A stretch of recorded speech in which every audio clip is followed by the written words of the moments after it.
మనకి and 'Devara' movie, 'F3' movie ఇలా బోల్డ్ అని మూవీస్‌లో కూడా మంచి మంచి పేరు తెచ్చుకున్న 'పులి సీత' గారు ఇప్పుడు మనతో పాటు ఉన్నారు. మరి ఇండస్ట్రీలోకి అడుగుపెట్టి ఎన్నాళ్ళవుతుంది? అసలు వచ్చిన తర్వాత ఎవరికైనా గానీ బ్యాక్‌గ్రౌండ్ లేకుండా అడుగు పెడుతున్నారంటే ఖచ్చితంగా అది ఎంట్రీ మాత్రం అంత ఈజీగా దొరకదు.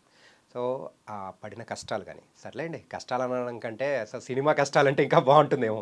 ఓకే. ఇలాంటివన్నీ కూడా బోల్డన్ని విషయాలనేది కూడా 'పులి సీత' గారితో కూడా మాట్లాడేద్దాం. హాయ్ అండి. హాయ్ అండి. నమస్తే. నమస్తే. ఎలా ఉన్నారు? చాలా బాగున్నానండి. మీరెలా ఉన్నారు? నేను చాలా బాగున్నాను. ఓకే. నిండుగా ఉన్నారు. థ్యాంక్ యూ అండి. తెలుగింటి అమ్మాయి ఒక ఇల్లాలు ఎలా ఉంటుందో సో కంప్లీట్‌గా మిమ్మల్ని చూస్తుంటే అలా ఉంది. ఓకే. మా ఫ్రేమ్‌కి అందాన్ని తీసుకొచ్చారు. థ్యాంక్ యూ అండి. Thank you so much. So బిస్కెట్లు ఎయట్లేదు. లేదు నేను అట్లా అనుకోవట్లేదు. ఎందుకంటే ఇప్పుడు ఉండే జనరేషన్‌లో ఎంత ఫాస్ట్‌గా ఉంటారో మనకు తెలుసు, చూస్తూనే యెస్. ఉంటాము. సో మనకెందుకండి, ఆల్రెడీ పెళ్ళై నాకు 3 పిల్లలు ఉన్నారు. చక్కగా భర్త, అత్త, మామలతో హ్యాపీగా ఉన్నాను. సో అలాంటప్పుడు యాహ్! మన ఏంటంటే డ్రెస్ చాలా మందిని ఇంటర్వ్యూ చేస్తున్న టైంలో కూడా సో యాక్ట్ చేసిన వాళ్ళు చాలామంది ఓకే. ఒక ట్రెండీ ఫ్యాషన్‌గా గానీ, సో ఇప్పుడున్నట్టు వెస్టర్న్ కల్చర్‌లో సో ఇట్లా వచ్చేవాళ్ళు. బట్ ఇలా మేము చూసి మాకు కూడా హ్యాపీ అనిపించింది. ఓ ఓకే. తెలియనింటి సో అలా. సో అంటే ఎవరికి వాళ్ళ ఇది ఉంటుంది కదండి. నాకు ఇలా ఇష్టం అంటే ఏదో ఎక్స్పోజ్ చేయాలి, ఏదో పెద్ద జుట్టు పోసుకొని వచ్చేయాలి, ఏదో ఒక మాదిరిగా ఉండాలి. నేను ఏ స్థాయికి వెళ్ళినా కూడా, ఇంతకన్నా తక్కువ స్థాయికి వెళ్ళినా కూడా నేను ఇలానే ఉంటాను. సో నేను నా యొక్క ఉన్నత ఇదిని నేను కోల్పోను ఇప్పటికి. ఓకే. సో నేను మొదటి నుంచి ఎలా నా వే ఆఫ్ డ్రెస్సెస్ కానీ ఎలా అయితే స్టార్ట్ అయిందో, నేను నా ప్రాణం పోయేంత వరకు ఇదే డ్రెస్లో ఉంటాను, ఇలానే ఉంటాను. ఏ స్థాయికి వెళ్ళినా వెళ్ళని, ఓకే. ఎంత స్టార్డమ్ అయినా రాని. నాకు మీ పేరు గురించి అనేటప్పటికి కొంచెం ఇంట్రెస్టింగ్‌గా అనిపించింది. ఓకే. సో, సీత గారు కాస్త పులి సీతగా మారడానికి రీజన్ ఏంటి? అది ఇంటి పేరా? లేకపోతే ఏంటది? ఇంటి పేరండి బేసిక్‌గా. ఇన్‌స్టాగ్రామ్‌లో సీతా మహాలక్ష్మి బేసిక్‌గా నా పేరు. హ్మ్. ఆ సీతా మహాలక్ష్మి అనేది చాలా లాంగ్‌గా ఉంది కదా! అందుకని సీత పెట్టాను. సీతానే పిలుస్తారు అందరూ. నేను సీతా మహాలక్ష్మి పెట్టుకుని అందరూ సీత సీతానే పిలుస్తారు. హ్మ్. ఎవరో ఇంట్లో మా అత్త, మా మామయ్యోళ్ళు వచ్చేసి లక్ష్మి అంటారు. మా అత్తమ్మ సీత అంటది. వాళ్ళకి ఇష్టం అనమాట సీత పేరు పెట్టి పిలవడం. ఇంకా ఈ యూట్యూబ్‌కి ఇది ఇన్‌స్టాగ్రామ్ వచ్చిన తర్వాత ఇంటి పేరు పులి గదా! సరే పులి సీత అని పెడితే బావుంటుందని ఎవరు సజెస్ట్ చేయలేదు, అది నేనే పెట్టాను. మా వారుండి సీత పులి పెట్టే కన్నా పులి సీత పెట్టవే అన్నాడు. హ్మ్. నేను పులి సీత ముందు సీత పెట్టి తర్వాత పులి పెడదాం అనుకున్నా. ఇలా వద్దు, ముందు పులి పెట్టి తర్వాత నీ పేరు పెట్టే బాగుంటుంది అని అంటే, ఏంటి ఇంటి పేరేనా అని చెప్పేసి అన్నాడు. నువ్వు ఎక్కడి నుంచి వచ్చినా ఇదైతే నీకు ఇంటి పేరు ఇదే కదా, యాహ్! సర్వస్వం అంతా ఇదేనే కదా అని చెప్పేసి అన్నాడు. సో అది మా వారిచ్చే సజెషన్ అండి, పులి సీత పెట్టు అని. అంటే ఇంతకు పేరులోనే కాకుండా మీ యొక్క యాటిట్యూడ్ గాని అది కూడా పులిలాగానే ఉంటుందంటగా? సో, యాటిట్యూడ్ ఇచ్చి ఏం పడేయడం లేదండి. గాని అలానే అనేది. ఓకే. సో ఏదైనా ఒకటి చెప్పేటప్పుడు నాకు ఎందుకులే, చాలామంది అందరూ మనకెందుకులే, ఏదన్నా ఒకటి జరుగుతుందంటే మనకెందుకులే, మన పనేదో మనం చూసుకుందాము అని అనుకుంటారు. మా వారు కూడా నేను ఏదన్నా మాట్లాడినప్పుడు నీకెందుకే అని అంటాడు. ఇంతకు ముందు ఆయన నాలో ఉండే భావాలను చూసి, ఓహో ఈ పిల్ల ఇలా కాదు, ఏదైనా జరిగితే కళ్ళ ముందర చూడలేదు. అది ఎవరైనా మన దగ్గరికి వచ్చి రూపాయి అడిగినప్పుడు కానీ, ఎవరైనా బయట వాళ్ళు వచ్చి ఇంటి దగ్గరికి వచ్చి ఇలా ప్రాబ్లం అన్నా కానీ, ఎందుకోనండి నాకు ఆ మనసు అట్లా ఇది చలిస్తుందనమాట. హ్మ్. ఉండలేను. సో ఏదో ఒకటి మాట్లాడతాను. మాట్లాడగలిగేటట్టుంటే నా శాయశక్తులా మాట్లాడతాను. ఏదన్నా హెల్ప్ చేయగలిగేదుంటే పక్కన అబ్బాయిని తీసుకొచ్చి చేస్తాను. ఓకే. ఇప్పుడు అప్పుల పాలైపోయావు. ఇప్పటికి ఎంత అప్పు ఉంది ఏంటి?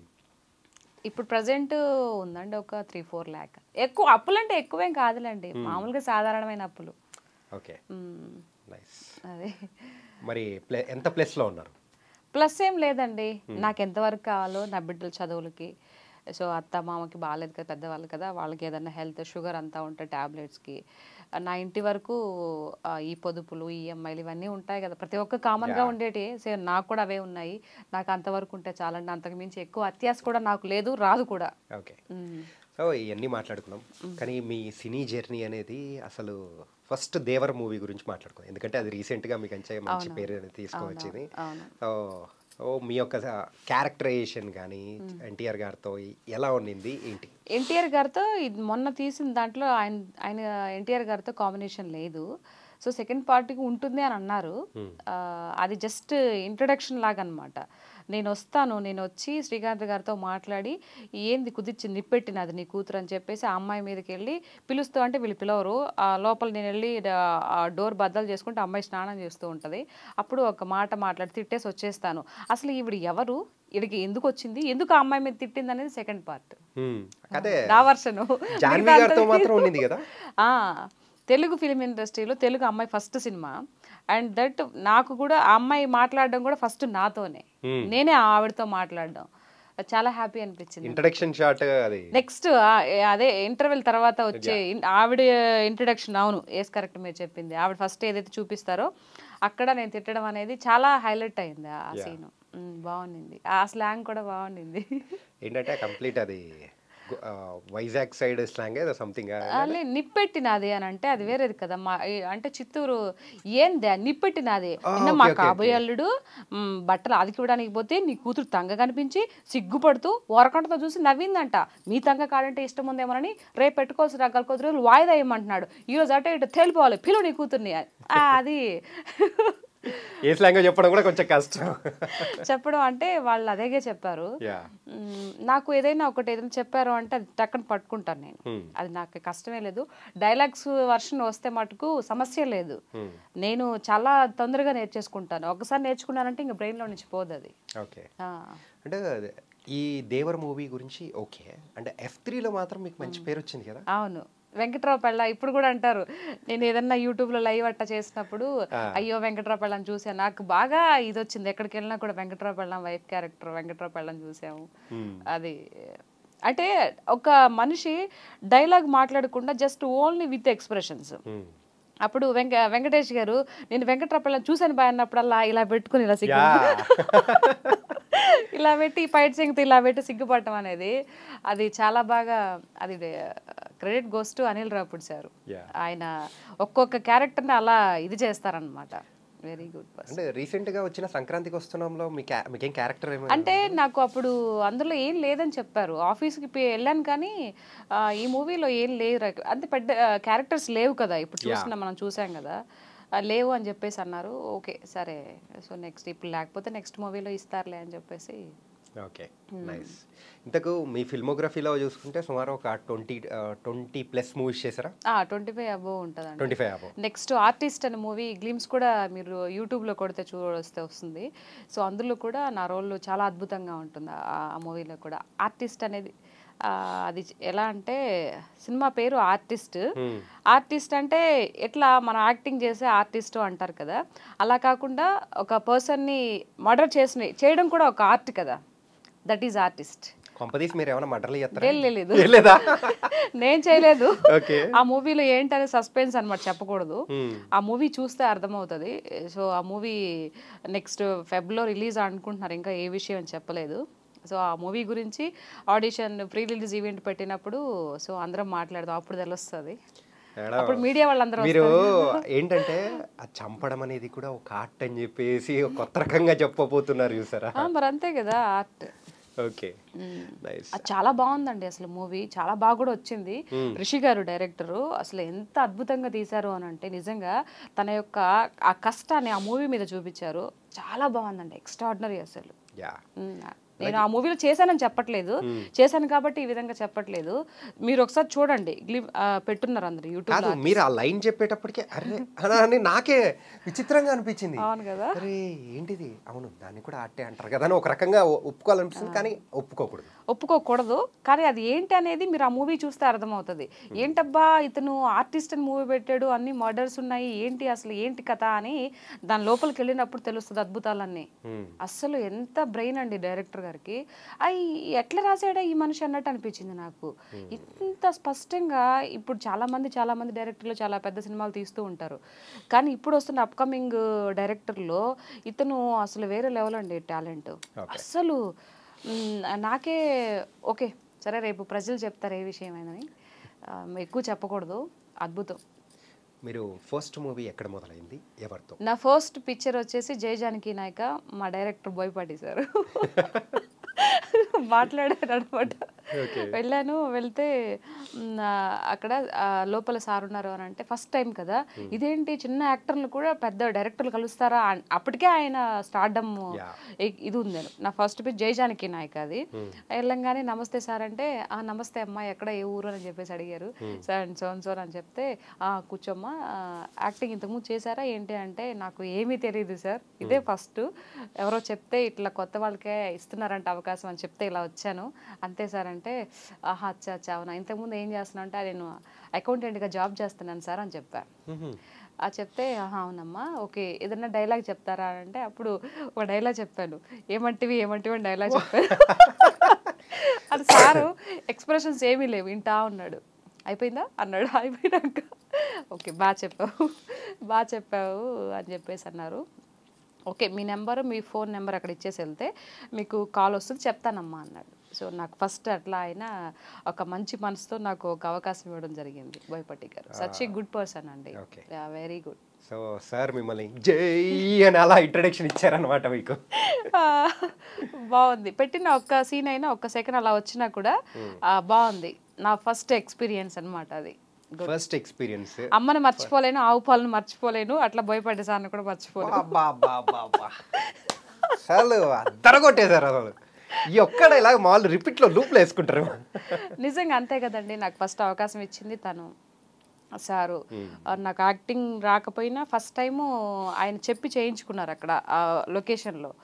అట్లా మనకు అవకాశం ఇవ్వడం అనేది చాలా గొప్ప విషయం. అంటే ఇలా మూవీస్ సో చేస్తూ ఉన్నారు. సో బిఫోర్ అయితే అకౌంటెంట్. ఓకే. సో ఏంటి అకౌంటెంట్ సడన్గా ఇలా ఇండస్ట్రీలోకి టర్న్ అవ్వాలని? లేదండి, అకౌంటెంట్ ఏంటి నా దానికి హైదరాబాద్కి వచ్చిన తర్వాత చాలా ఉండే. వెల్లంకి స్వీట్ హోమ్స్లో నేను సేల్స్ గర్ల్గా అంటే అన్ని బ్రాంచెస్ వాళ్ళకి 3-4 బ్రాంచెస్ ఏమో ఉన్నాయి వెల్లంకి, వాళ్ళకి మీకు తెలిసే ఉంటుంది వెల్లంకి స్వీట్స్ అని. అందులో నేను బ్రాంచ్ మేనేజర్గా అక్కడ మేనేజర్గా పనిచేశాను, తర్వాత సేల్స్ గర్ల్గా పనిచేశాను. అక్కడి నుంచి కొన్ని అనివార్యమైన కారణాల వల్ల వాళ్ళు తీసేస్తే అక్కడి నుంచి అంటే వాళ్ళు అన్నారు అంటే ఏంటి అని అంటే మమ్మల్ని కాదని ఎలా చేయగలుగుతారు ఎలా బతకగలుగుతారు అని అంటే నేను తప్పు చేయనప్పుడు ఇప్పుడు తల వంచుకోను, నేను తప్పు చేస్తే తలదించుకుంటా. వాళ్ళు ఎవరైనా సరే నాది మిస్టేక్ అయిపోయిందని క్షమించండి అని చెప్తాను, నేనే తప్పు చేయకుండా పడాలంటే నా వల్ల కాదు. ఓకే అని చెప్పేసి 11:30 అప్పుడు అయితే వెళ్ళిపోండి అమ్మా అని చెప్పేసి అన్నారు. వచ్చాను, వచ్చి మాదాపూర్ కావూర్ హిల్స్ బస్ స్టాండ్లో కూర్చొని కళ్ళ నిండా నీళ్లు. సో చిన్నపిల్లలు అప్పుడు మేము అమ్మవారు మేము హైదరాబాద్కి వచ్చేసరికి కొంచెం ఊర్లో ఇంట్లో కొన్ని ప్రాబ్లమ్స్ వల్ల హైదరాబాద్ రావడం జరిగింది. వచ్చిన తర్వాత ఇలా వచ్చిన తర్వాత అయ్యో ఫుడ్ పెట్టే జాబ్ పోయిందే ఎలా అని చెప్పేసి అనుకుంటున్న నేపథ్యంలో అక్కడికి ఒక బస్సు వచ్చింది. సో ఇంటికి వెళ్ళడం కోసం కావూర్ బస్ స్టాండ్లో అక్కడ మాదాపూర్ కావూర్ హిల్స్ అక్కడ ఎక్కిన తర్వాత ఒక అమ్మాయి డ్రెస్ వేసుకొని ఉంది. ఏందబ్బా ఈ అమ్మాయి డ్రెస్ వేసుకుని ఉంది, ఎక్కడ పని చేస్తుంది ఏంటని పోయి అమ్మాయిని అడిగా, ఎక్కడ పని చేస్తున్నావు అని, సౌత్ ఇండియా షాపింగ్ మాల్లో సేల్స్ గల్గా చేస్తున్నాను అక్క అని అంటే, మాకు ఇస్తారా అవకాశం ఉంటుందంటే ఎందుకు రక్క ఇస్తారని చెప్తే నెక్స్ట్ డే వెళ్తే ఇక్కడ మన గచ్చిబౌలి సౌత్ ఇండియా షాపింగ్ మాల్లో సేల్స్ గర్ల్గా జాయిన్ అయ్యాను. నా శాలరీ 7,500 ఫస్ట్. ఇక్కడ ఉన్నప్పుడు 10,000 ఇచ్చేవాళ్ళు, అక్కడికి 7,000 అయినా కొంచెం తగ్గిపోయింది, అయినా పర్వాలేదు. ఇదంతా ఒక 10 years బ్యాక్, 11 years బ్యాక్ జరిగింది ఇది. ఇప్పుడు నేను వచ్చి 9.5 years అవుతుంది కదా ఇండస్ట్రీకి వచ్చి. సో దానికి ముందు జరిగినాయి అనమాట, 12 years అవుతుంది. ఆ తర్వాత అక్కడి నుంచి సేల్స్ చేస్తా ఉంటే వాళ్ళు అక్కడ రాజుగారు వీళ్ళందరూ ఉన్నారు కదా, south India RS brothers owners ఉంటారు కదా, వాళ్ళు ఈ అమ్మాయి బాగా మాట్లాడుతుంది అసలు ఏం అప్పటి వరకు నేను ఏం చదువుకున్నా ఎవరికి తెలియదు అనమాట. సేల్స్ గర్ల్గా నేను ఎంతవరకు చేయగలుగుతా నేను 5లోనే ఉండిపోయా. అడిగినప్పుడు ఇట్లా సోన్ అని చెప్తే ఇట్లా ఇంత చదువుకొని ఇక్కడ ఎందుకు అమ్మాయి నువ్వు, నీకు కంప్యూటర్ వచ్చానని చెప్పేసి అంటే వచ్చు సార్ అని చెప్పాను. ఆ తర్వాత ఇంకా అక్కడ వచ్చి నేర్చుకున్న తర్వాత వాళ్ళు టాలీ వచ్చానంటే నేర్చుకుంటాను సార్ అని చెప్పేసి నేర్చుకొని ఒక పక్క జాబ్ చేస్తూనే సేల్స్ గర్ల్గా చేస్తూనే టాలీ నేర్చుకొని ఆయనకి సర్టిఫికేట్ ఇచ్చిన తర్వాత నన్ను అకౌంట్ సెక్షన్లో అకౌంటెంట్గా జాయిన్ చేసుకున్నారు. RS brothers retail company private limited ఉంది కదా సనత్ నగర్లో. సో అక్కడ నేను ఎదిరినప్పుడు అక్కడికి వీళ్ళు యాడ్స్ వాళ్ళు వస్తూ ఉంటారు కదా, అక్కడ ఒక డైరెక్టరు చూసి నేను ఉన్నప్పుడు ఈ అమ్మాయి బాగుంది, హోమ్లీ లుక్ ఉంది, మూవీస్లో ట్రై చేయొచ్చు కదా అన్నారు. సాక్షాత్తు వెంకటేశ్వర స్వామి వచ్చి చెప్పాడేమో నాకు తెలీదు. నేను సింగర్ అవ్వాలనుకున్నానండి, బేసిక్గా యాక్టర్ అవ్వాలని నాకు తెలీదు. అనుకుంటే ఆయన చెప్తే నాకు తెలీదు సార్ అంటే, అట్లేంటి మేడం ఇప్పుడు పలానా బోయపాటి గారు డైరెక్టరు అందరికి అవకాశాలు ఇస్తున్నారు, కొత్త వాళ్ళకి ఒకసారి వెళ్ళండి అని చెప్పేసి చెప్పారు. అప్పుడు ఆ నెంబర్ ఇస్తే అక్కడి నుంచి అక్కడ కో డైరెక్టర్ రమణ గారు ఉండే, ఆయనకి కాల్ చేయడం జరిగింది. కాల్ చేస్తే అక్కడికి వెళ్ళాను. అది నా జర్నీ. సో ఫస్ట్ మీరు అంటే మన జై జానకి నాయక మూవీకి తీసుకున్న రెమ్యునరేషన్ ఎంత? అప్పుడు 4000 ఏమోనండి. 4000 per day 4000 per day. Okay. ఎన్ని డేస్ చేశారు షూట్? అది మొత్తం 7 డేస్ 8 డేస్ చేసాం. ఓకే. అండ్ మీరు చేసే ఆర్టిస్ట్ కంటే మీరు చేసే రీల్స్ బాగా ఫేమస్ అంట కదా? ఏమోనండి, అది మీరు చెప్పాలి. అంటే అదే, సో మీరేమనుకుంటున్నారు అంటే ఫాలోవర్స్ వైజ్ నాకు కానీ ఎవ్రీథింగ్? అంటే రీల్స్ చేస్తాను కానీ నాకు డాన్స్ చేయడం రాదు. ఒకవేళ వచ్చినా కూడా నేను డాన్స్ చేయడం నాకు ఇష్టం ఉండదు. నేను ఏదైనా ఒక పాట హావభావాలు నా ఫేస్ ఎక్స్ప్రెషన్లో చూపిస్తా. చేతులు మొహం ఇంతవరకే ఉంటుంది, ఎక్కువ నేను డాన్స్ వేసి చూపించను. అందరు చాలామంది అంటారు ఏంటి డాన్స్ వేయచ్చు కదా, అన్నిటికీ ఒకటే ఎక్స్ప్రెషన్ అంటే ఒక్కొక్క పాటకి ఒక ఎక్స్ప్రెషన్ ఉంటుంది. కళ్ళతోనే ఎక్స్ప్రెషన్ చేయడం అనేది నాకు ఇష్టం. అట్లా చేయడం స్టార్ట్ చేశాను, అవి బాగా ఇదయ్యాయి అన్నమాట. అందుకే వెంకటరావు పెళ్ళాం అనేటప్పటికి బాగా ఎక్స్ప్రెషన్ చూపించారు, అదే కడుపుబ్బా నవ్విచ్చేసారు మీరు. అది చాలా బాగా ఇదైందండి. నాకు డైరెక్టర్ గారు చెప్పలేదు ఆ విషయము. ఇట్లా ఉండాలి, సిగ్గుపడుతూ ఉండాలని చెప్పారు, కానీ దాన్ని నేను ఓన్ చేసుకొని నిజంగా ఆ క్యారెక్టర్లోకి లీనమైపోయా. అంటే మీరు సో డాన్స్ చేయరు, ఏం చేయరు, కానీ మీ రీల్స్లో మాత్రం కర్ర తిప్పడం మాత్రం భలే తిప్పుతారండి. కర్ర సమమ్మో నార్మల్గా కూడా ఉండదు. తెలిసిపోయిందా?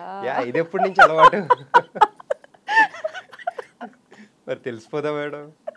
ఏంటంటే అబ్బాయిలు కర్రసాము చేస్తున్నారంటే ఓకే అని అనుకోవచ్చు, కాతే పులి సీత గారు కూడా అద్భుతంగా కర్రసాము, అది కూడా 2 చేతులతో. నాకైతే అది చాలా ఇంప్రెసివ్గా అనిపించింది. సో ఇది ఇంట్రెస్ట్ ఎప్పటి నుంచి మొదలైంది, లేకపోతే చిన్నప్పటి నుంచి ఉందా?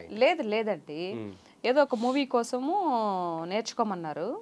సో ఆ మూవీ అయితే చేయలేదు కానీ కర్రసాము అయితే నేర్చుకున్నా. 2 డేస్లో నేర్చుకున్నా. ఓకే. 3 క్లాసులు అంటే రోజు మార్నింగ్ వచ్చేవాళ్ళు, మార్నింగ్ వచ్చి ఒక 1 అవర్ నేర్పించేవాళ్ళు. సో ఆ 3 క్లాసుల్లో నేర్చేసుకున్నా. ఏదైనా ఏకసంతాగ్రహి అంటారు కదా, డ్రైవింగ్ కానీ అదంతా చాలా ఈజీగా నేర్చుకున్నానండి. 1 డేలో నేర్చుకున్న కార్ డ్రైవింగ్ అదంతా. ఏముంది సింపులే కదా అని ఒకటి మైండ్లో అనుకుంటాను. తర్వాత కొన్ని కష్టం అనిపిస్తాయి కానీ కొన్ని సింపుల్గానే అయిపోతాయి. మనం సింపుల్గా తీసుకున్నాం అనుకో, అది కూడా సింపుల్గానే అయిపోతుంది. కష్టంగా అనుకుంటే కష్టంగా అనిపిస్తుంది. సో ఇలా కర్రసాము, డ్రైవింగ్ ఇలాగే కాకుండా మీకు సంబంధించిన ఏదైనా డిఫరెంట్ ఏమైనా ఉన్నాయా? స్విమ్మింగ్ వచ్చండి, స్విమ్మింగ్ వచ్చు, అది కూడా కొత్తగా నేర్చుకున్నాను. ఇప్పుడు నీళ్లు తెచ్చి బాగా చెప్పండి మేడం. ఈత వచ్చండి. ఈత వచ్చు. మరి వెంకటేష్ గారి సినిమాల్లో ఏమొచ్చాడంటే ఈత వచ్చేసారు అన్నట్టుంది మ్యామ్ మీరు చెప్పేది. సో మీ ఇన్స్టాలో ఫాలోవర్స్ కానీ సో సుమారు 4,20,000 మంది. అవును. సో అంతమంది రావడం అంటే అంత ఈజీ కాదు. సో ఇలా పెంచుకుంటూ వెళ్ళడానికి సో 4,55,000 మంది. 55,000 మంది. నేను చూసినప్పుడు అంత ఉన్నారేమో ఏమో, కానీ రోజుకి పెరిగిపోతూ ఉన్నారు. సో మెయిన్ గా సో ఇట్లాంటి రీల్స్ కానీ ఏమన్నా చేస్తూ ఉన్నారు? 1.5 year అందులో దట్టు.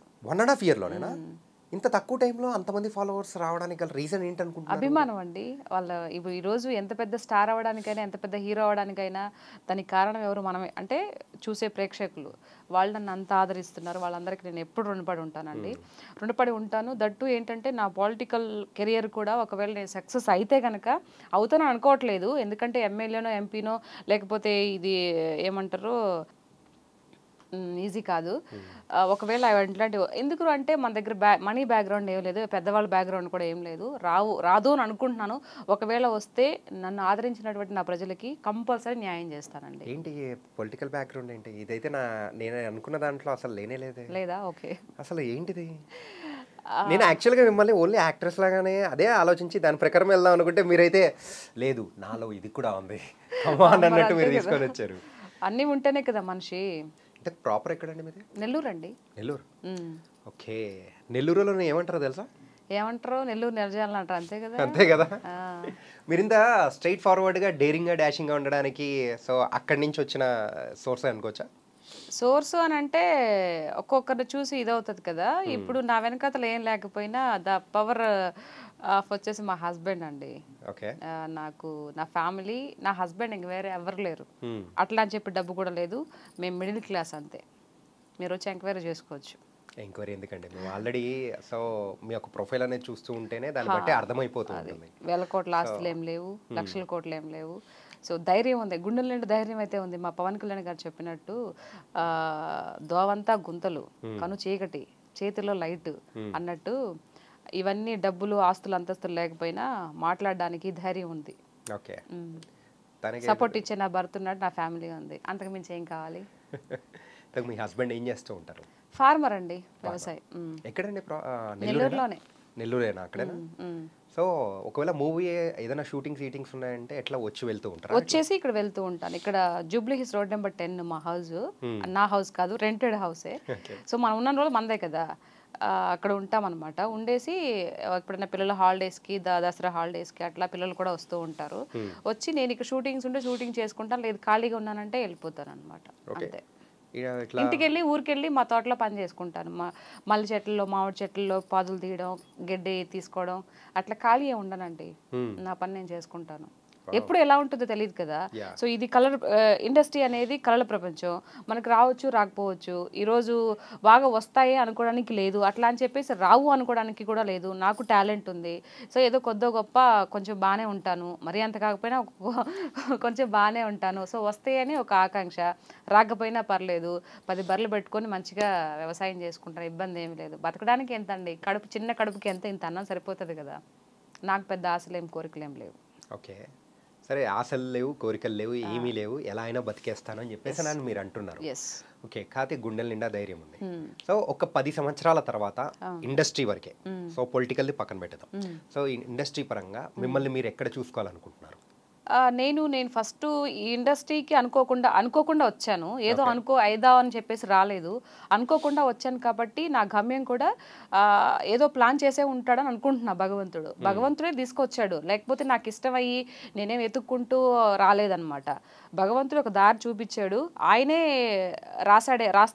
ఏదో పెద్ద ప్లానే చేసుంటాడని నేను అనుకుంటున్నా. భగవంతుడు నమ్ముతానండి, నా వెనకతలు ఎప్పుడు వెంకటేశ్వర స్వామి ఉంటాడు. సో ఆయన నమ్ముకుంటా నేను. ఏ టైంకి ఏది జరగాలో అంతా దయవిచ్చారు. ఓకే. సో తర్వాత ఏం జరుగుతుందో ఏం అవసరం లేదు, కానీ I'm going with a flow అంటే ఇప్పుడు ప్రజెంట్ ఈ రోజు ఏం జరుగుతుంది, రేపు ఏం జరుగుతుందో ఆలోచిస్తా. లాంగ్ రన్ ఏం జరుగుతుందో ఎవరికి తెలుసు. ఏమో సునామీలు వస్తే మనం ఎట్టిపోతాము ఎవరికి తెలుసు.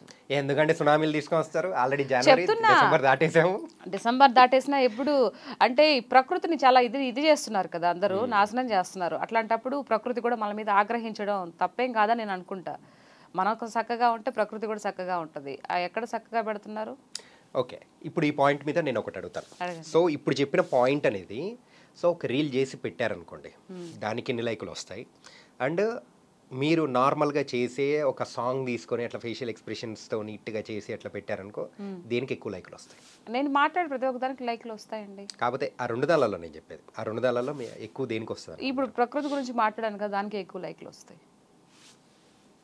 నమ్మేమ్మా? నిజంగా నమ్మం. నిజంగా అంటే నమ్మం. ఓకే. సో మీరు వెళ్ళిన తర్వాత దీని గురించి మాట్లాడండి. ఓకే. మా వాళ్ళు ఈ ఒక సాంగ్ పెట్టి ఎక్స్ప్రెషన్స్ ఇస్తే ఎలా ఆదరిస్తారో, ఏదైనా ఒక పర్యావరణం గురించి చెప్పినప్పుడు కూడా నన్ను అంతే ఆదరిస్తారండి. అంటే పర్టికులర్గా మీ యొక్క అకౌంట్ని చూసి సో ఇలా ఏదో ఒకటి చెయ్యాలి, ఏదో ఒకటి కామెంట్లు పెట్టాలి అని చెప్పేసి వాళ్ళు రెడీగా ఉంటారంటారు. అది రెడీగా ఉంటారు, నేను ఏం పెడతానో చూస్తూ ఉంటారు. సార్ వాళ్ళందరూ ఫాలోవర్సే కదా, ఫాలో అయితేనే కదా నా వీడియోస్ వస్తాయి, లేకపోతే రావు కదా. ఓకే. అట్లా ఇన్ని వీడియోస్ చేస్తూ ఉన్నారు. సో వీడియోస్ చేస్తున్న టైంలలో సో మనల్ని పొగిడే వాళ్ళు ఎంతమంది ఉంటారో, మనల్ని తిట్టే వాళ్ళు కూడా అంతే మంది ఉంటారు. ఆ ఒక నెగిటివ్ కామెంట్స్ అనేది వచ్చినప్పుడు హౌ యూ విల్ రియాక్ట్? నేనే రియాక్ట్ అవ్వనండి. ఎందుకు రియాక్ట్ అవ్వాలి? చేసేవాడికి నీకు సిగ్గులేనప్పుడు నేను ఎందుకు రియాక్ట్ అవ్వాలి? నేను మంచి మాట్లాడినా నువ్వు అదేగా కామెంట్ పెట్టినప్పుడు నా తప్పే ఉంటుంది. నేను చెడుగా ఏమైనా బిహేవ్ చేసి, నేను ఏదైనా బట్టలు ఎప్పుడు తీసుకొని వీడియో చేసి నీకు అప్లోడ్ చేసినప్పుడు నువ్వు దానికి కామెంట్ పెడితే నేను యాక్సెప్ట్ చేస్తా. నువ్వు ఏం లేకుండా ఉన్నప్పుడు నువ్వు కదా సిగ్గుపడాలి. నాకేంటి భయం? నేను ఎందుకు సిగ్గుపడతాను? నిన్ను పెంచి పెద్ద చేసిన నీ తల్లిదండ్రులకి, సపోజ్ లేడీస్ తీసుకుంటే నీ తల్లికి ఏ అయితే అవయవాలు ఉంటాయో సేమ్ నాకు కూడా అదే ఉన్నాయి. నువ్వు ఎక్కడైతే గర్భం నుంచి చీల్చుకొని బయటకు వచ్చావో అదే పాటు గురించి నువ్వు అసభ్యకరంగా వేరే ఆడపిల్లని అంటున్నావు అని అంటే అంతకైనా దుర్మార్గం ఇంకోటి ఉందా? అంతకైనా నీచమైన మెంటాలిటీ ఇంకోటి ఉంటుందా? ఎక్కడో ఇలాంటి కామెంట్స్ బాగా మిమ్మల్ని హర్ట్ చేసాయనిపిస్తుంది. ఎందుకంటే మీ మాటల్లో ఎక్కువగా అంటే ఈ పర్టికులర్గా దీని గురించి మాట్లాడేటప్పుడు పదును అనేది ఎక్కువగా ఉంది. అవును, మరి అంతే కదా. ఇప్పుడు సొసైటీ మారాలి అంటే పదునుగా ఒక మాట చెప్పాలి కదా. ఎందుకు అలా కామెంట్ చేస్తావు? ఇప్పుడు నేను రాజకీయం గురించి మాట్లాడాను. నేను ఇప్పుడు ఈ విషయం వచ్చింది కాబట్టి చెప్తున్నా. రఘువరన్ బీటెక్లో ఒక డైలాగ్ ఉంది, పెద్ద డైలాగ్, లెంతీ డైలాగ్ ఉంది. నా వర్షంలో నేను ఏదో డైలాగులు నేర్చుకొని అక్కడ పెట్టాను. దానికి కూడా బండ బూతులు తిట్టి, ఎంత బండ బూతులు కామెంట్లు తిట్టారు. కాదు హ్యాపీగా మీరు మూవీస్ ఇలా అన్నీ చేసుకుంటూ వెళ్తున్నప్పుడు మధ్యలో పొలిటికల్ దాని గురించి అవసరమా అండి? అది నాకు చాలా అవసరం అండి. ఎందుకండి అంతగా? అది అంతే కదా. అదే ఎందుకు ఇప్పుడు అలాగా? స్వతంత్ర సమరంలో ఇప్పుడు మీరున్నారు. స్వతంత్ర సమరం అని చెప్పేసి మీరు అనుకుంటున్నారు, కానీ ఒకటే చెప్తున్నా. నేను ఫర్ ఎగ్జాంపుల్ చెప్పాలి కదా. అంటే ఇది ఒక్కటి నేను అడుగుతాను, అడగండి చెప్పండి. అడగండి. ఏంటంటే అరే మనకంటూ ఒక ఫేమ్ కావాలి, సో ఏదో ఒకటి ఒక పాయింట్ అనేది లాగి మనం కూడా ఒక ఫేమ్ అనేది అవ్వాలంటే దిస్ ఈస్ ద మీడియం అని కూడా అనుకునే వాళ్ళు కూడా ఉంటారు కదా. సో ఇది నేను అనొచ్చు. సో దాని గురించి మీరేమంటారు? చాలా మంది అడుగుతారు, నీకు పాలిటిక్స్ ఎందుకు అని. ఇప్పుడు కడుపులో నుంచి బిడ్డ బయటకు వచ్చేటప్పుడు తల్లి అనుకుంటుందా వీడు పలానోడు అవుతాడని చెప్పి కంటుందా? లేదు కదా, బిడ్డను కంటుంది. వాడు పెద్ద అయిన తర్వాత వాడు ఏం అవ్వాలో వాడు అవుతాడు. ఇప్పుడు అందరు నీకు పాలిటిక్స్ ఎందుకు అని అంటే, ఇప్పుడు సపోజ్ జవాన్లు తీసుకుందాం, బార్డర్లు ఎవరైతే కాపలా కాస్తున్నారో, ఇప్పుడు మీకు కొడుకు పుట్టాడు అనుకో, మీ కొడుకుని మీరు వాడికి ఇష్టం లేకపోయినా పంపించగలుగుతారా? దానికి ఆ ప్యాషన్ ఉంటేనే, అతని ఇష్టం ఉంటేనే పంపిస్తారు. కొందరు ఏంటంటే నా బిడ్డలు కాదు పక్కింటి బిడ్డ వెళ్తే బాగుండు అని అనుకుంటారు. సో అక్కడ ఉండి ఇది చేయాలంటే ఏ టైం ఎలా జరుగుతుందో తెలియదు కాబట్టి ఇది అక్కడ ప్రాణాలు కూడా పరిస్థితి వస్తుంది కాబట్టి అలా అనుకుంటారు. కానీ ఇప్పుడు అలా అందరూ అనుకొని ఉంటే ఈరోజు జవాన్లు ఉండేవాళ్ళ కాదు కదా. సో ఏదైనా ఒక పొలిటికల్గా ఉండి ప్రజల తరపున మాట్లాడాలి కాబట్టి నేను మాట్లాడుతున్నా. నాకు ఇది అనిపించింది. మరి అది భగవంతుడు ఇచ్చాడో ఎవరిచ్చాడో నాకు తెలీదు. కానీ ఏదైనా నేను నాయకులను అభిమానించే నాయకుల గురించి ఎప్పుడు మాట్లాడలేదు. వాళ్ళు ఎవరైనా సరే నాకు బాబు గారన్నా బాగా అభిమానం, పవన్ కళ్యాణ్ గారన్నా బాగా అభిమానం. రేపు వాళ్ళు ఏదైనా మిస్టేక్ చేసినా అడిగే, నేను ఆల్రెడీ మొన్న తిరుపతి జరిగినప్పుడు మీరు నా వీడియో చూసే ఉంటారు, లైవ్లో పెట్టి మాట్లాడాను. అసలు ఎంత మాట్లాడానంటే నాకే తెలియదు అసలు నిజంగా నేనైనా మాట్లాడిందని. అభిమానం పక్కన పెట్టాలి. అభిమానం ఉంటుంది. మనం ఒక అందలం ఎక్కించినప్పుడు, ఒక పట్టం కట్టి ఇచ్చినప్పుడు వాళ్ళు ఎవరి గురించి పాటుపడాలి? ప్రజల గురించి పాటుపడాలి. లేదు మా పార్టీకి మేము ఉంటాము, మేము దేవుడిని చూడాలి అని అంటే సపరేట్గా వీళ్ళకి ఏంటి వెనక ఎతల ఎవరు ఉంటారు, గన్ మ్యాన్లు వీళ్ళందరూ ఉన్నారు అని అంటే ప్రజలకు ఎవరు గన్ మ్యాన్స్ వస్తారు? ఎవరిస్తారు? ఆ విధంగా మాట్లాడారు. అవన్నీ నాకు భావాలు ఉన్నాయి కాబట్టి నేను మాట్లాడుతున్నా. ఆ భావాలు ఏమి లేవు, 2 రీల్స్ చేసుకుంటానే హ్యాపీగా నాకు ఫాలోవర్స్ వస్తున్నారు, ఏదైనా 4 మాటలు మాట్లాడేస్తాను అని అనుకుంటే నేను హ్యాపీగా బ్రతకొచ్చు. కానీ నాకు ఎందుకు అట్లా అనిపించట్లా. నా మైండ్లో ఏదో రన్ అవుతుంది, అది మాట్లాడమని చెప్తున్నారు నాకు. ఎవరో చెప్పట్లా, నాకు లోపల చెప్తుంది. ఎందుకు మాట్లాడకూడదు, నేను ఎందుకు వాయిస్ రేస్ చేయకూడదు, ఓటేసే హక్కు నాకు ఉంది కదా, ఎందుకు మాట్లాడకూడదు, మీకు పాలిటిక్స్ ఎందుకు అంటారు, ఎందుకు మాట్లాడకూడదు? ఇప్పుడు మీరు క్వశ్చన్ అడిగారు కదా, పాలిటిక్స్ మీకు ఎందుకండి అని అన్నారు. నేను ఎందుకు మాట్లాడకూడదని మీరు నాకు రీజన్ చెప్పండి. ఎందుకు మాట్లాడకూడదని కాదు, సో ఎందుకు ఇంట్రెస్ట్ అనేది నేను అడుగుతున్నాను అనమాట. మీరు ఏమన్నా పాలిటిక్స్ ఎందుకంటే శుద్ధంగా రీల్స్ చేసుకోవచ్చు కదా అన్నారు. ఇప్పుడు హ్యాపీగా ఒక మూవీ ఇండస్ట్రీ సైడ్ ఇట్లా వెళ్ళాలి అని అనుకున్నప్పుడు, లేదు నాలో ఒకరు ఉన్నారు సో వాళ్ళు మాట్లాడిస్తున్నారు అని అన్నప్పుడు దట్స్ యువర్ ఇంట్రెస్ట్. సో అట్లాంటప్పుడు ఎవరు అడగడానికి లేదు. ఏంటంటే మనం ఉండేది భారతదేశంలో వాక్ స్వాతంత్రం అనేది కూడా ఉంది. అట్లాంటప్పుడు మీకు అది ఇంట్రెస్ట్ కాదే. నాకు ఒకటి అనిపించేది ఏంటంటే, మెయిన్గా మీరు సో ఒక పార్టీలో ఏమన్నా ఉన్నారా ఇప్పుడు? లేదండి, పార్టీలో అయితే ఏం లేరు. సో పార్టీలో లేరు కాబట్టి ప్రజల పక్షాన మాట్లాడుతున్నారు. సో ప్రజల్లో ఒకరిలాగా మాట్లాడుతున్నాను. తొందరలో ఏదో ఒక పార్టీ కండువా కప్పుకోబోతున్నారని, అంటే లైక్ స్పోక్స్ పర్సన్ గా కూడా ఒక 10 years తర్వాత చూస్తామేమో అన్నట్టు మీ యొక్క జర్నీ అనేది ఆ వైపు అనిపిస్తూ ఉంది. అవునండి, అంటే రావచ్చేమో, దాన్ని మనకు తెలియదు. నేను ఈ పాయింట్ 10 years లో మిమ్మల్ని మేము ఇండస్ట్రీలో ఎక్కడ చూడొచ్చు అని అనుకుంటే బదులు మిమ్మల్ని ఎక్కడ చూస్తే బాగుంటుంది అనే దానికి ఇదే అనిపిస్తుంది. అవునా? ఓకే, మేబీ అది రాతలు రాసి పెట్టుంటే వస్తుందేమో, తెలియదు కదా. మీకు జర్నీ అలాగే ఉంది కదా. తెలియట్లేదండి నాకు. లేదు, మీరు చెప్పాలి సీత గారు. ఏంటంటే మీరు అంటే మీ మాటలు కానీ, సో మీరు చెప్పే సమాధానం కానీ కంప్లీట్గా ఇటువైపే ఉంది. ఓకే, నేను మీతో కూర్చొని ఇంటర్వ్యూకి ఒక పర్సెప్షన్లో వస్తే మీరు నా పర్సెప్షన్ కంప్లీట్ చేంజ్ చేసేసారు. Okay, so is it true or not? అంటే రాజకీయం వైపు అడుగులు వేయాలని ఉందా లేదా? అంటే నేను తెలియకుండా దీంట్లోకి అడుగు పెట్టాను. ఇప్పుడు తెలిసిన తర్వాత ఏదైతే అది అవుతుంది, వెనక్కి నేను గివప్ అవ్వను, తీసుకోను. వెనక్కి వచ్చే అలవాటు నాకు లేదు. అది ఏదైనా సరే తాడో పేడో అంటారు కదా, చావైనా బ్రతికైనా ఒక అడుగు వేసాను కాబట్టి ఇంక అలాగే ముందు అడుగు వేస్తాను. నా వెనక నాకు ఎవరైనా సపోర్ట్ వచ్చినా పర్వాలేదు, రాకపోయినా పర్వాలేదు, నేను ఎవరినైనా విమర్శిస్తానండి. అది అభిమానించే వాళ్ళు కాదు, అభిమానించని వాళ్ళు కాదు, ఎవరినైనా మాట్లాడతాను. రేపు ఒకవేళ నన్ను మెచ్చి నిస్వార్థంగా నన్ను మెచ్చి ఈ అమ్మాయి బాగా మాట్లాడుతుంది, ఈ అమ్మాయి ఉంటే బాగుంటుంది అని ఎవరైనా నాకు చెయ్యి ఇస్తే కనుక నా వాయిస్ని ఇంకా బాగా పెద్దగా వినిపించడానికి ట్రై చేస్తాను. కానీ ఎవరైనా కానీ మిమ్మల్ని తిట్టేవాళ్ళు, సో వాళ్ళ కామెంట్స్ రూపంలో చేసిన వాళ్ళు మేము అంటే ఆల్రెడీ మన మాటల ద్వారా వచ్చేసింది. అవును. కాకపోతే సో డైరెక్ట్ ఎవరైనా కానీ మీ మీద దాడి కానీ, సో మిమ్మల్ని డైరెక్ట్గా తిట్టడం కానీ ఇలా జరిగిందా? డైరెక్ట్గా ఎవరు తిట్టలేదు. ఒకసారి ఫోన్ కాల్ వచ్చింది, ఒక ఫోన్ కాల్. Phone call. అది వెంకటగిరి, నెల్లూరు దగ్గర వెంకటగిరి ఆ ప్రాంతం నుంచి వచ్చింది. అయితే వాళ్ళు అన్నారు, మీరు పిల్లల గురించి అదే అప్పుడు మర్డర్లు రేపులు అవి జరుగుతున్నాయని చెప్పేసి ఒకటి టీడీపీ వచ్చినాకనే, ఇప్పుడు నీ కూతురు ఎక్కడ చదువుతుందో మాకు తెలుసు, తను కూడా తీసుకెళ్ళి ఏమన్నా చేస్తే నువ్వు చెప్పగలుగుతావా, మీ వాళ్ళు వస్తారా, మీ అన్నయ్య ఏదైతే పవన్ కళ్యాణ్ గారు వస్తారా, మీ బాబు గారు వస్తారా అని చెప్పేసి అడిగారు. నేను దానికి సమాధానం చెప్పాను. ఓహో ఇట్లా వచ్చావా, సరే నా కూతుర్ని ఏదో చేస్తావు అని నువ్వు చెప్తున్నావు కదా, నువ్వు ఆ మాట చెప్పడం వల్ల భయపడిపోయి అయ్యో నేను ఇంక మాట్లాడను అని అంటాను అనుకున్నావేమో, అదంతా ఏం కాదు. నిజంగా నా బిడ్డ తలరాత్రలో జరిగి ఉంటే దాన్ని ఎవరు ఆపలేరు. నేను మాట్లాడినంత మాత్రానే విధిరాతను ఎవరు మార్చలేరుగా. ఇప్పుడు ఎవరి చేతులు ఎవరి ప్రాణం పోతుంది అనేది దైవచ్ఛ, చెప్పలేం కదా అది. సో నిజంగా ఆ విధంగా జరిగి ఉంటే దానికి నేనేం చేస్తాను చెప్పండి. నేను మాట్లాడినా అవుతుంది, మాట్లాడకపోయినా అవుతుంది. ఓకే. సో తొందరలో మిమ్మల్ని అంటే మీకు ఎమ్మెల్యే ఇష్టమా, ఎంపీ ఇష్టమా? నాకు అవి ఏది వస్తుందో తెలియదండి.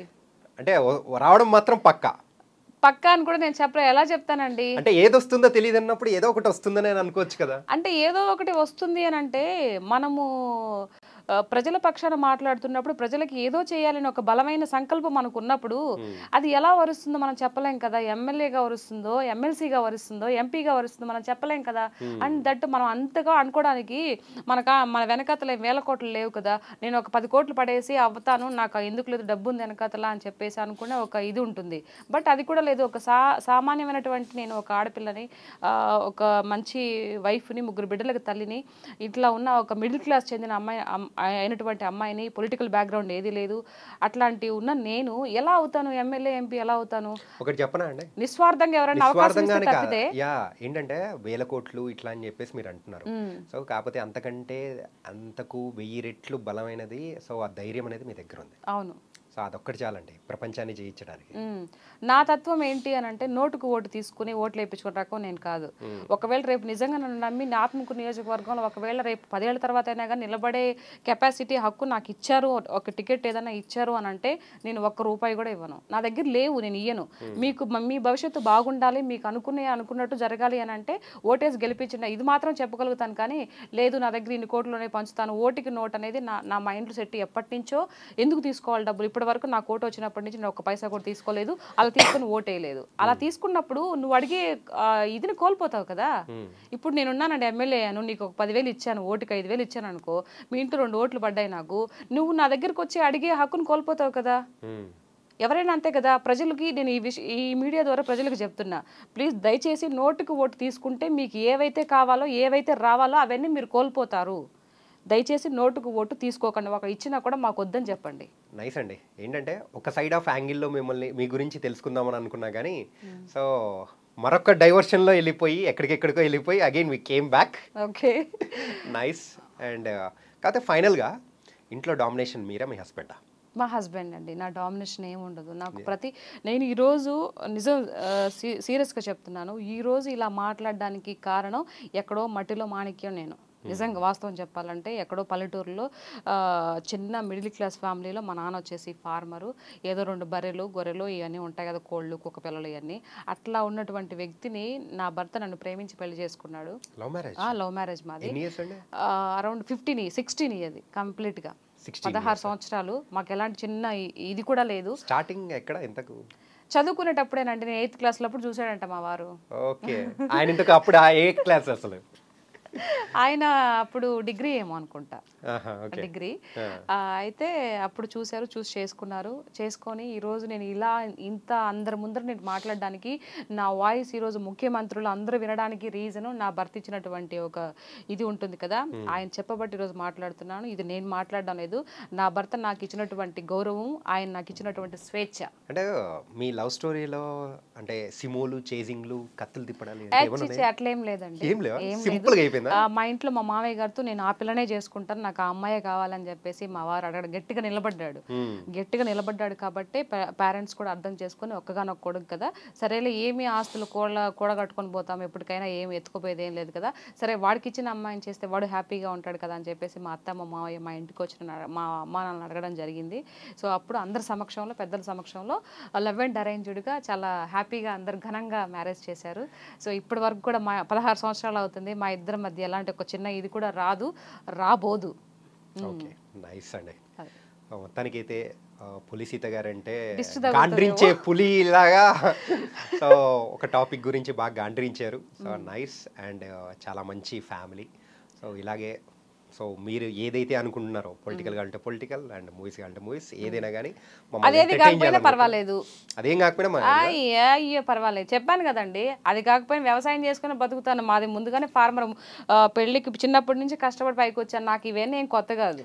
ఏదైతే ఉంది సో మీరు హ్యాపీగా ఉండాలి, మమ్మల్ని ఎంటర్టైన్ చేయాలి, ఇంకా హ్యాపీగా ఉండాలని కోరుకుంటాము. అండి. So thank you so much. Yeah thank you అండి, థ్యాంక్ యూ సో మచ్.